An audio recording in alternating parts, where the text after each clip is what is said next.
Matutuwa ka rito dahil magmamartilyo tayo ng bote. Ang mga kailangan natin, glass bottle, rubber hammer, water, palanggana, safety gear.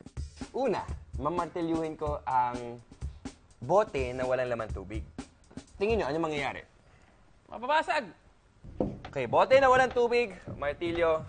Try natin. I believers, huwag kagayahin. Dito ang hawak sa neck. But first, safety first.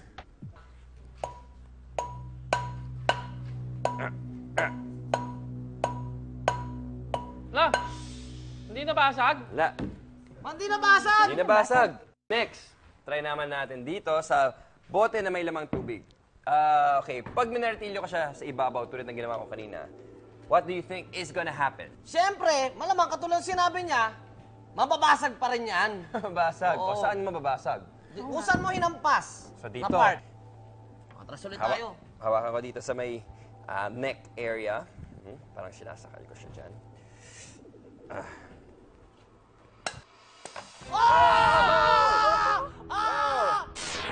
Ang momentum ay ang combination ng bilis ng paggalaw at bigat ng isang bagay.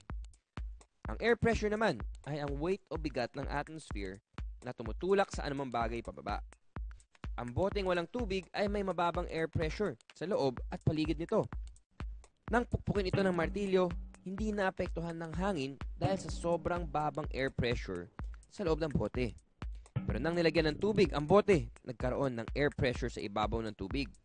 Nang pukpukin ng hammer ang bote, naging mas malakas pa ang air pressure sa ibabaw ng tubig. At dahil mas mabigat ang tubig kaysa sa hangin, nagkaroon ng sapat na force para itulak ang bottom part ng bote, kaya nabasag ito.